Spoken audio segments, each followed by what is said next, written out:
Tayo ay pantay sa kaligtasan at ang kaligtasan na dala ni Jesus ay para sa lahat.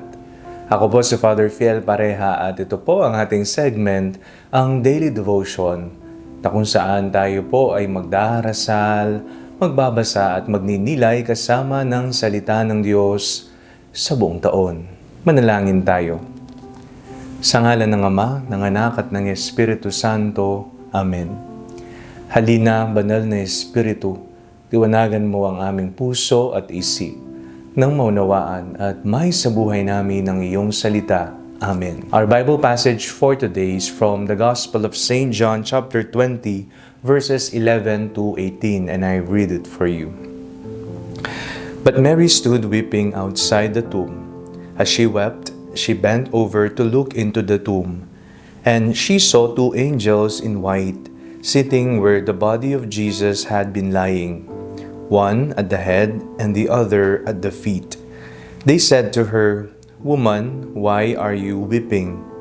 She said to them, "They have taken away my Lord, and I do not know where they have laid him." When she had said this, she turned around and saw Jesus standing there, but she did not know that it was Jesus. Jesus said to her, "Woman, why are you weeping? For whom are you looking?"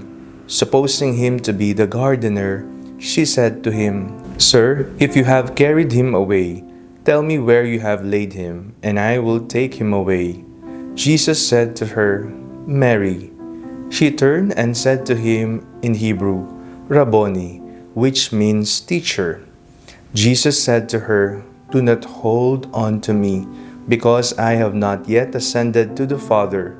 But go to my brothers and say to them, I am ascending to my Father and your Father, to my God and your God." Mary Magdalene went and announced to the disciples, "I have seen the Lord," and she told them that he had said these things to her.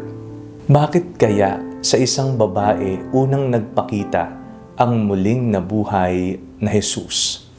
Pwede namang sa mga alagad unang nagpakita, kay Pedro, kay Juan, o sa ibang mga alagad na umalis noong siya ay pinapatay sa krus.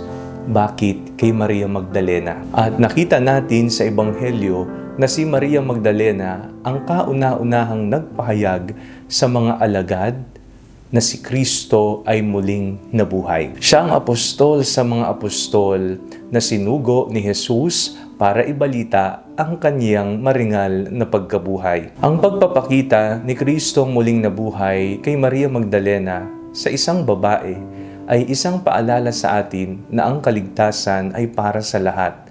Walang tinitingnan na mataas, pantay, sa kasarian man, sa lahi man, sa lengguwahe man, pantay ang kaligtasan na ating tinanggap sa pamamagitan ng kanyang muling pagkabuhay. Nawa kagaya rin ni Maria Magdalena, ating ipahayag na si Kristo ay muling nabuhay sa pamamagitan ng ating mga salita, higit lalo ng ating mga gawa. Manalangin tayo. Panginoong Jesucristo, turuan niyo po kaming magpahayag ng iyong muling pagkabuhay sa pamamagitan po ng aming tapat at mabuting pakikisalamuha sa iba. Amen. Sa ngalan ng Ama, ng Anak at ng Espiritu Santo. Amen. Huwag po ninyong kalimutang i-like ang video ito, mag-comment po kayo and share it with your family and friends. Ang Panalangin Bago Matulog ay may sariling Facebook page na po. Huwag niyo pong kakalimutang mag-like at mag-follow dito, and do not forget to subscribe to our YouTube channel. I-click niyo lamang po ang link na nasa description ng video ito, o kaya naman po just search Father Fiel Pareha. At kung gusto niyo naman pong maging updated sa ating pagpapahayag, you can join our broadcast channel dito po sa ating Facebook page. God bless you po.